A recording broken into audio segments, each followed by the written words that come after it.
Olá, tudo bem? Seja bem-vindo ao meu canal. Meu nome é Luiz Alberto, eu sou professor de Direito Constitucional e agora nós vamos corrigir uma questão de prova que faz parte ali do artigo 5º, especificamente no inciso 42, 43, 44. É uma questão que fala sobre mandados de criminalização. Esqueci de comentar que essa questão é da banca CESP-NB, órgão TRE e o cargo é analista, ok? Por que mandados de criminalização? A nossa Constituição, ela não define crimes, mas ela pode definir imposições diretas ou indiretas para que o legislador ordinário defina, na verdade, a conduta típica. Se eu for analisar uma tipicidade formal, é a subsunção do fato à norma. A Constituição não estabelece esses detalhes. A Constituição vai dizer o seguinte, ó, tortura é crime inafiançável e insuscetível de graça e anistia, o racismo é um crime inafiançável e imprescritível, o tráfico é inafiançável e insuscetível de graça e anistia. É isso que a nossa Constituição irá estabelecer. Mas não estabelece quais são as condutas consideradas tráfico, quais são as condutas consideradas tortura, quais são as condutas consideradas racismo. Então, nós vamos estudar os mandados de criminalização. O que eu vou fazer? Eu vou mostrar para você a questão, vou conjugar até aqui com a minha imagem, está aí a questão. Vou ler a questão contigo, vou fazer a revisão e depois eu volto para a questão e dou o gabarito. Ok? Vamos lá então? Conforme a Constituição Federal, são imprescritíveis o crime de racismo e o crime consistente na ação de grupos armados, civis ou militares contra a ordem constitucional e o Estado democrático de direito.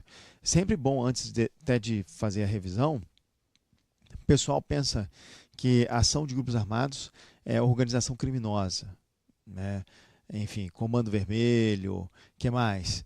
Amigo dos Amigos, essas organizações que são desenvolvidas aí por uma estrutura de hierarquia, que mais? De armas e assim vai. Mas essas organizações criminosas ou facções criminosas, estou aqui no sentido lato sensu, não têm nenhum propósito de assumir o poder do Estado.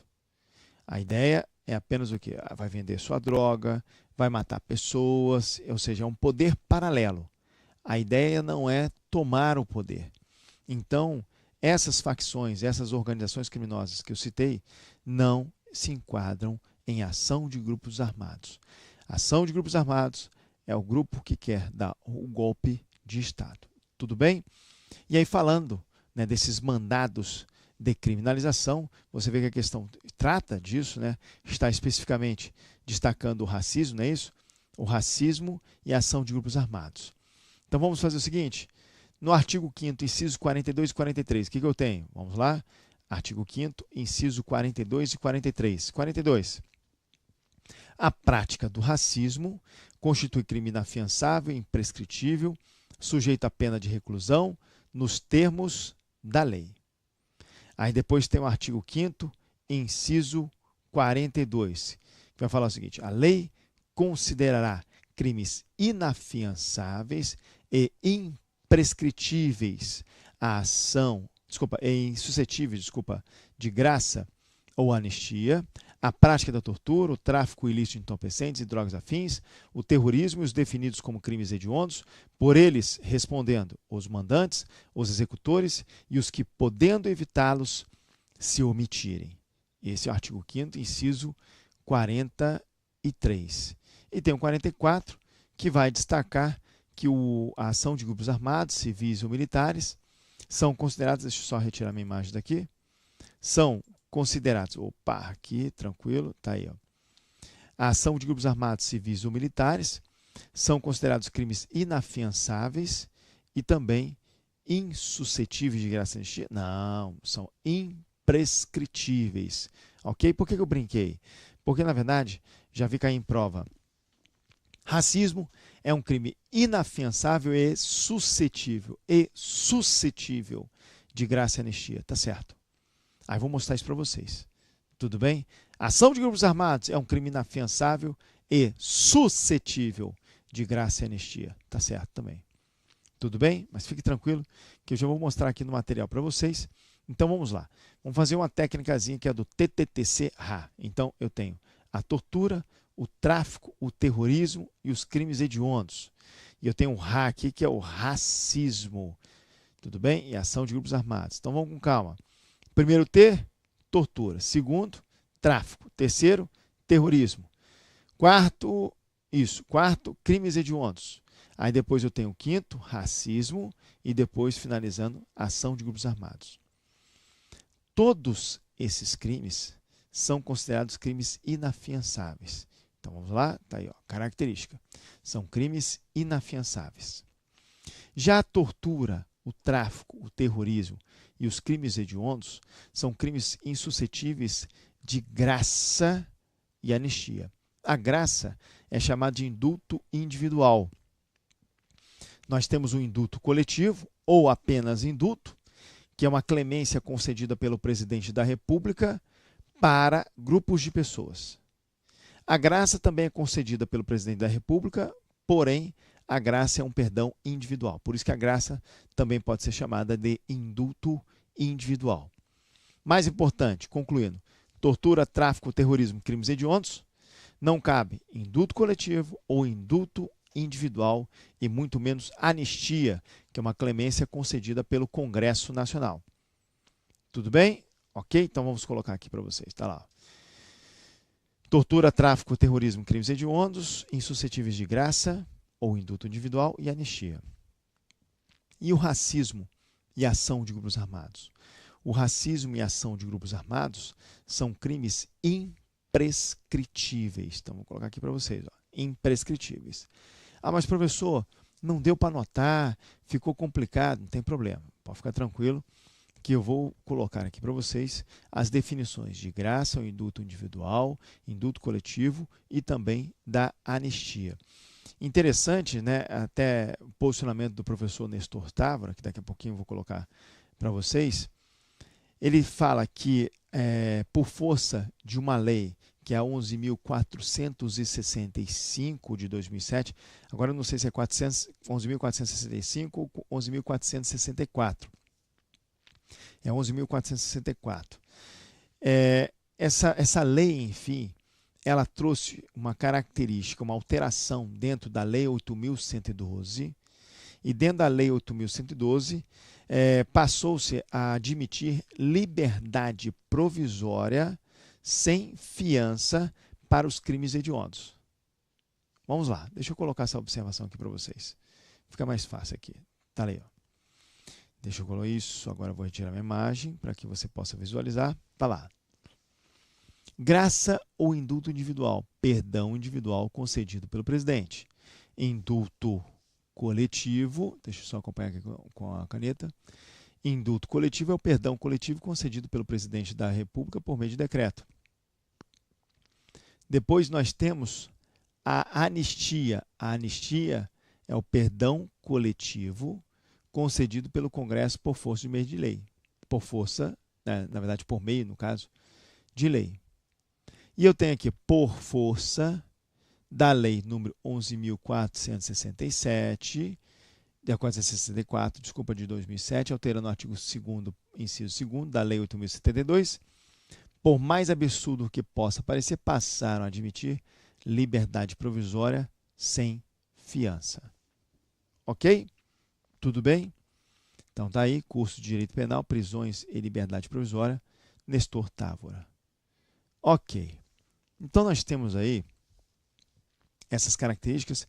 Outra característica importante aí que vale a pena citar aqui para vocês é que o Supremo Tribunal Federal ele tem um entendimento que todo o parlamentar que cometer crimes, e esse crime, foi até um caso que ele julgou, foi de senador, prisão de senador, e esse crime for um crime que cabe prisão preventiva, esse crime será equiparado a crime inafiançável.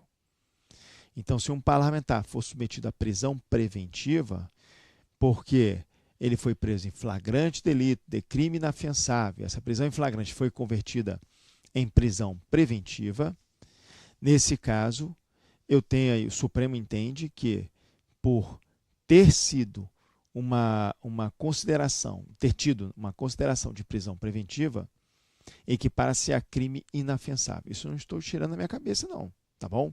Deixa eu só mostrar aqui para vocês. Tá aqui, só conjugar com a minha imagem, e aí vai ficar mais fácil visualizar. Só um minutinho. Vamos lá, isso. Aqui, ó, tá lá. Deixa eu só mudar aqui. Tá lá, ó. O STF, no julgado da prisão de um senador, criou a seguinte tese. Se no caso concreto estiverem presentes os pressupostos para a decretação da prisão preventiva, garantia da ordem pública, garantia da ordem econômica, por conveniência da instrução criminal ou para assegurar a aplicação da lei penal, o crime será considerado inafiançável, mesmo que não esteja listado no 323 do CPP. Tudo certo? Então é isso. Então, só uma curiosidade. A intenção é agregar valor na questão. E quando se fala em racismo, o que é o racismo? Racismo é um crime de ação penal pública incondicionada. Racismo é uma discriminação que envolve raça, cor, religião, etnia, procedência nacional. E o racismo é você impedir, geralmente, uma das condutas do racismo, está na Lei 7.716 de 89, é você impedir o acesso de pessoas em decorrência dessas características. Raça, cor, idade, religião, etnia, religião, procedência nacional. Vou colocar aqui para vocês um esqueminha. Tá aí, ó. Racismo. Então, racismo é a discriminação generalizada de raça, cor, etnia, religião, procedência nacional. Ação penal pública incondicionada. Agora, quando você ofende uma pessoa, a intenção é ofender essa pessoa diretamente. E você apimenta essa ofensa com uma característica física dela, com a idade dela, com a origem dela, com a religião, com a cor, e assim vai. Isso é injúria qualificada, é crime de ação penal pública condicionada à representação. Vou colocar aqui para vocês a injúria qualificada. Está lá. Ó. Quando a discriminação é por raça, é por cor, etnia, religião, origem, condição de pessoa idosa, portador de deficiência, injúria qualificada, ação penal pública condicionada à representação. Tudo bem? Teve até uma decisão do Supremo Tribunal Federal, há pouco tempo atrás, falando sobre o racismo, né? Foi um julgado que envolvia o proselitismo religioso. E o proselitismo religioso é quando tem-se ali uma pessoa que representa uma determinada religião e ele destaca que a religião dele é melhor do que a outra. Ele tenta convencer as pessoas a mudar de religião. E aí teve uma ação do Ministério Público, salvo engano, da Bahia, que chegou ao Supremo Tribunal Federal, envolvendo o crime de racismo. E aí, nesse caso, o Supremo reconheceu que o proselitismo religioso não é considerado racismo. Tem até uma perguntinha aqui, deixa eu ver se está aqui desse lado, está aí, está lá. A prática do proselitismo religioso feito por meio de comparações entre as religiões, dizendo que uma melhor do que a outra, configura por si só crime de racismo. Tudo bem? E essa decisão aqui configura? Não configura. É uma pergunta, né? Desculpa, até não coloquei a ênfase da pergunta. É uma pergunta. Então não configura. Inclusive, está até aqui a decisão. Deixa eu puxar aqui para vocês. Está aí, ó, decisão. Determinado padre escreveu um livro voltado ao público da Igreja Católica, no qual ele faz críticas ao espiritismo e às religiões de matriz africana, como a Umbanda e o Candomblé. No caso concreto, o STF entendeu que não houve crime. Tudo certo? Então é isso. Então nós fizemos uma grande revisão aqui na parte dos mandados de criminalização. Dá para voltar à pergunta, mas só para dar uma ênfase aqui, a pergunta ela está relacionada exatamente a esse quadrinho aqui. Se você gravou o quadrinho, você facilmente vai gravar a pergunta. Tudo certo? Ok, então eu vou voltar à pergunta, deixa eu só puxar aqui para vocês, porque senão você vai ficar tonto, né? Eu vou voltar aqui na parte da pergunta, acho que eu consegui, já está aqui. E aí, voltando aqui à parte da pergunta, nós vamos responder essa questão. A questão diz o seguinte: conforme a Constituição, são imprescritíveis o crime de racismo e o crime consistente na ação de grupos armados, civis ou militares contra a ordem constitucional e o Estado Democrático de Direito. Essa questão é uma questão que está correta. Então, vou marcar aqui com vocês. Gabarito da questão, questão certa. Tudo bem? Ok? Então é isso. Vimos que o racismo e a ação de grupos armados são crimes inafiançáveis e imprescritíveis. Espero que tenha atingido aí o seu objetivo. Queria te agradecer, é uma honra sempre estar aqui com você. Muito obrigado e um forte abraço.